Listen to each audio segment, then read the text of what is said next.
jigéenu Sénégal njaay yéen a ngeen gàcce nga laama la leen di njukkale ndax yéen a ngi liggéey bu baax a baax di dimbali seeni askan ndax xam ngeen léegi ne jamono changé na fu góor taxaw jigéen taxaw na fa ndax yéen a ngi liggéey bu baax a baax di dimbali seeni askan ma ne dëgg la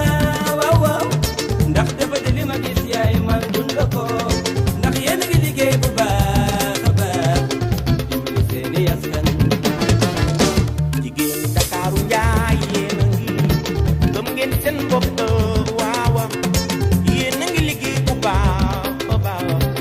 dimbali seeni jëkkër li ma neex ci yéen ñi daal mooy saa su ne yéen a ngi liggéey jigéen yéen a ngi liggéey bu baax a baax dimbali seen. waaw salaamaaleykum wa rahmatulah yéen a ànd seen desk info di presse en ligne war a couvrir tey fii nii journée mondiale de la femme le 8 mars 2020 ànd ak les femmes pures en collaboration avec les femmes du DMWM c'est-à-dire les Dahiratoul Moustarchidine wal Moustarchidaat ñoom seen thème tey ñu ngi tuddee la place de la femme dans la pensée Seydi Mouhamadou Moustapha Sy thème boobu la ngeen xaaj ñaari thème wala ñaari sous-thème bi ci njëkk mooy femme et valeur dans les enseignements Seydi Mouhamadou Moustapha Sy suñu mbokk soxna Sophie Cissé war ko waxtaanee nekk la responsable de la cellule féminine du mouvement du DMWM. Ensuite on aura benn sous-thème ñu waxtaanee femme et responsabilité sociétale vision de Seydi Mouhamadou Moustapha Sy soxna Ndeye Koumba Diène di secrétaire national du mouvement des femmes du PUR. Cette journée sera présidée par le docteur Cheikh Tidiane Sarr, nekk responsable national chargé de l'information et de la communication du PUR. Cette journée aujourd'hui qui est tellement spéciale, dédiée à la femme. Bismillahi rahmani rahim. Wa sallallahu wa sallama ala sayyidina Muhammadin rasulillah wa ala alihi wa sahbihi wa man tabi'ahum bi ihsanin ila yawmi ddin. digalu Cheikh Mouhamadul Moustapha Sy responsable moral bu Dahiratoul Moustarchidine wal Moustarchidaat di président bu parti de l'unité et du rassemblement jigéenu daayira bi ak mouvement des femmes du parti PUR ñooy célébrer la journée internationale de la femme fii ci Tivaouane waaye journée bi nag dafa ala dawme mooy journée la pour célébrer jigéen waaye jigéen ñi delluwaat ne dañoo bëgg a delloo njukkal ki nga xam ne tey jii bu ñu lambee seen bopp yëg personnalité yëg valeur moo ko def ci ñoom muy Cheikh Mouhamadul Moustapha Sy ñuy waxtaane benn thème boo xam ne ñu ngi ko tuddee la place de la femme dans la pensée de Cheikh Seydi Mouhamadul Moustapha Sy loolu panel boobu moom la ñuy jiital seq ko ak ñaari soxna yu tedd soxna Sophie Cissé bi jiite cellule féminine ci Dahiratoul Moustarchidine ak soxna Ndeye Koumba Diène bi jiite mouvement des femmes waaye balay loolu ñi sant kilifa gi ñu may occasion bu toll nii di jaarale di ko teg ci loxo ñi ko fi teewal muy Seyid Cheikh Ahmed Tidiane Sy Al Maktoum di soxna Fatimata Sy ak sang yu baax yi ñu àndal bu ma tuddee soxna Adja tudd Papi yóbbaale ñi ci des ñépp tabarakallahu. Vous me permettrez d'introduire ce panel. Parler de l'éminent penseur Cheikh Mouhamadul Moustapha Sy ici à Tivaouane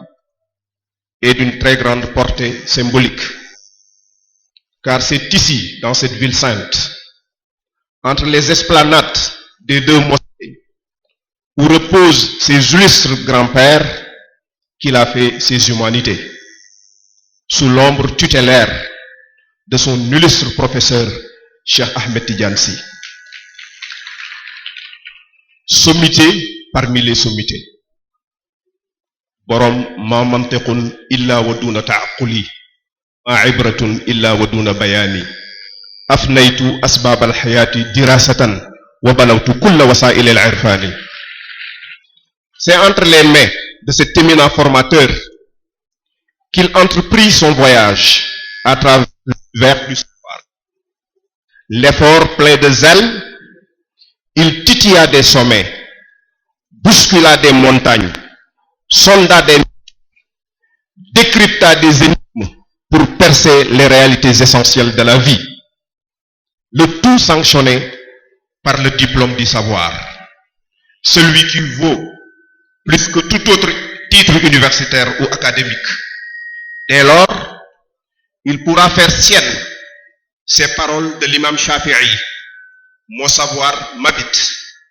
Il s'installe confortablement dans un coin de mon âme, c'est-à-dire il est plus proche de moi que ma bibliothèque. Ilmi ma'i haythuma yammamtu yatba'uni qalbi wi'a'un lahu la jawfu sunduqi in kuntu fil bayti kana al-ilmu fihi ma'i aw kuntu fi as-suqi kana al-ilmu fi as-suq. Mais en intellectuel organique, il n'est pas resté dans sa tour d'ivoire pour manier des concepts et jongler des paradigmes, mais il est descendu sur la terre ferme des réalités pour orienter, enseigner,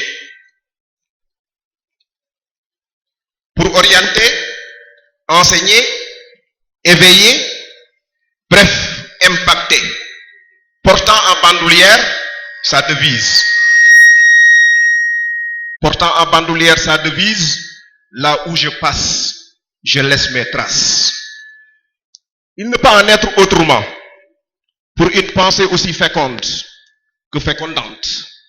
Pensée qui, partout où elle dépose son limon, l'herbe monte haute, touffue, verte et appétissante. Telle une semence qui sort, ça pousse, puis se raffermit, s'épaissit et ensuite se dresse sur sa tige à l'émerveillement des semeurs. كزرع أخرج شطأه فآذره فاستغلظ فاستوى على سوقه يعجب الزراع ليغيظ بهم الكفار. Près de 800 causeries et conférences sur des thèmes aussi divers que variés, d'importantes contributions aux travaux, de grands rendez-vous intellectuels du monde musulman, du monde tout court, ont rythmé la vie intellectuelle de l'éminent penseur. Je pourrais en citer à titre illustratif: Conférence populaire internationale pour la paix du 25-27 mai 1988 à Bagdad, Université d'été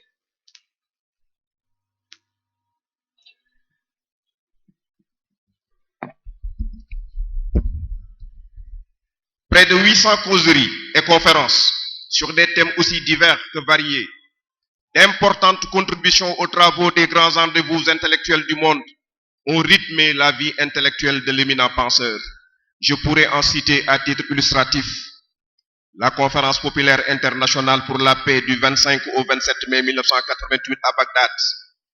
l'Université d'été pour le réveil islamique au Royaume du Maroc en 1990,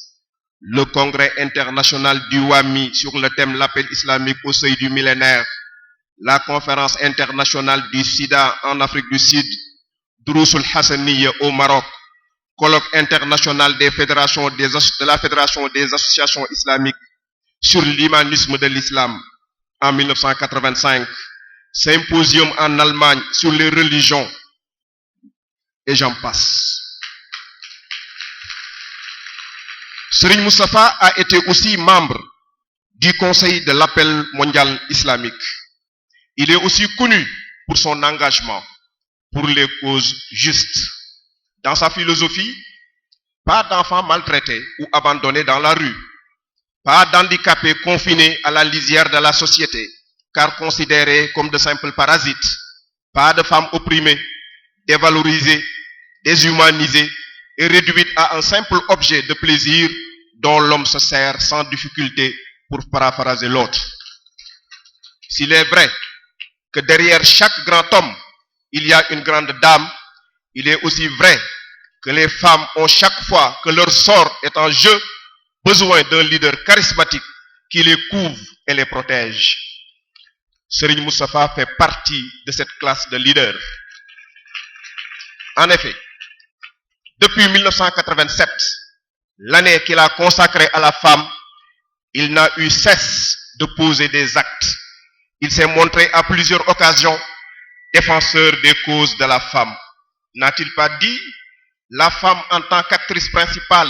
mérite l'attention de tous, car depuis l'aube de l'humanité, elle n'a cessé de mener une lutte sans merci pour la sauvegarde de l'être humain, malgré les nombreux obstacles qui se dressent sur son chemin. Un passé tragique a imprimé le casier judiciaire de cette mignonne créature. Des qualifications erronées ont falsifié son identité pour l'empêcher d'obtenir le visa d'entrée, facilitant son intégration au rang des hommes. De toutes les entreprises de la vie, elle a toujours été victime d'accusations de toutes sortes. Considérée comme un instrument de destruction, la femme n'a jamais gagné son procès. Devant la barre, elle a toujours prouvé son innocence, mais le jury a délibéré pour le refus de ces témoignages. Fin de citation.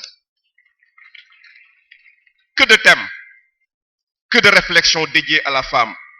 Femme et vie mystique, procès de l'homme et de la femme moustarchida face à ses sœurs marginalisées, et j'en passe. Considérant tout cela, je trouve plus que normal que les femmes moustarchidates, en collaboration avec le mouvement des femmes du PUR et toutes les femmes qui partagent avec elles les mêmes idéaux, profitent de cette journée du 8 mars pour rendre hommage à un homme qui a autant fait pour la gente féminine. Mesdames et messieurs, le panel que j'ai l'honneur de présider porte, comme vous le savez, sur la place de la femme dans la pensée de Cheikh Seyd Mouhamed El Moustapha Sy. Il sera animé par deux éminentes dames dont le parcours intellectuel, l'élégance, l'éloquence et la prestance en disent long sur la qualité de la formation qu'elles ont reçue du maître. La cité a cassé la beauté de nos femmes, dit Al-Mutanabbi. Elles sont devenues toutes des personnes plus ou moins fardées. Une beauté éloignée de sa nature profonde, c'est plus que du gâchis, c'est une trahison. Mais celles-là qui sont à côté de moi et qui sont devant moi, leur beauté n'est pas artificielle.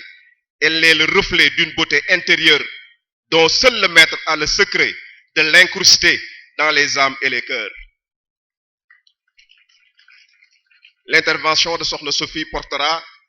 sur femmes et valeurs dans les enseignements de Cheikh Mouhamed El Moustapha Sy, tandis que Sokhna Ndeye Koumba Diène, la présidente du mouvement des PUR,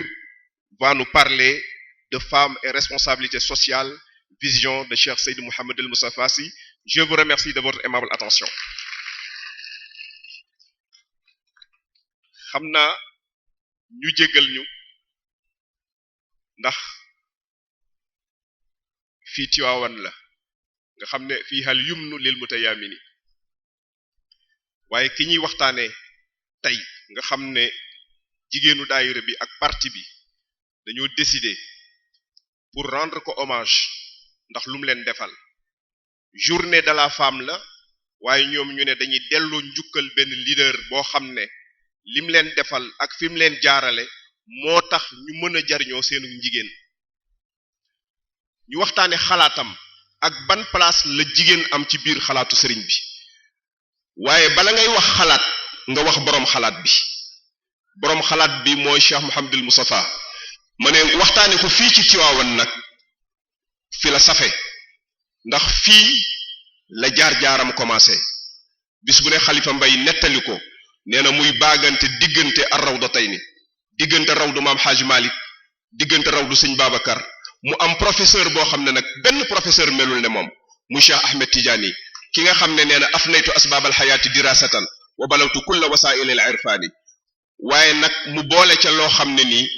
li ñu tuddee quotient personnel du leader la muy yëfu boppam ak yittey boppam ma ne kooka àgg na ci wàllu xalaat foo xam ne fépp fu xalaatkat ak noo mën a tolloog noo mën a màggee boo dajeeg moom yëg ne gis nga ku la sut ci xalaat kon nag dama ne ki defal loolu jigéen jàngal ko yar ko tette ko ba jigéen xam boppam bu jigéen ñi wëlbati ko di ko rendre hommage c'est un hommage bien mérité dama doon tijji tey waxtaan wi jigéen ñee ko moom thème bi ñaari xaaj la xaaj bu njëkk bi dañuy waxtaane jigéen ak valeur ci biir gis-gisunu Sëriñ Moustapha ci njàngaleem beneen xaaj bi kooku suñ mbokk soxna Sophie moo koy waxtaane beneen xaaj bi ñu war a waxtaane ci jigéen ak responsabilité ci biir pénc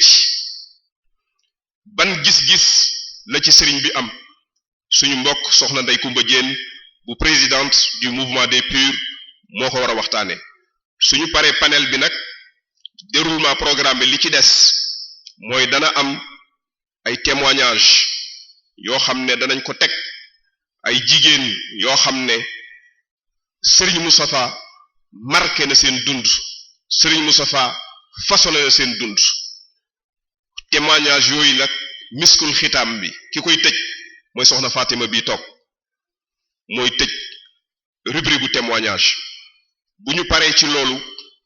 dana am xëy na ay yennati distinction yoo xam ne jigéen ñi bëgg nañ ko joxe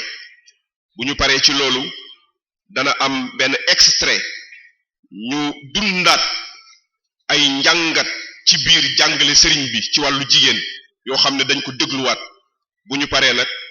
suñu kilifa ñun ñëpp ci jataay bi mu Cheikh Ahmed Tidiane joxe le mot de la fin ñu ñaanalante ba beneen di ñaanal suñu sëriñ di ko gën a sopp di ko gën a wóolu di ko gën a taxawu mooy suñu sëriñ di suñu professeur di suñu responsable moral di suñu président il est à la fois notre guide spirituel notre professeur et notre leader politique et on est fier de le réclamer kon nag ñu ngi jox kàddu gi soxna Sophie pour introduire partie bi nga xam ne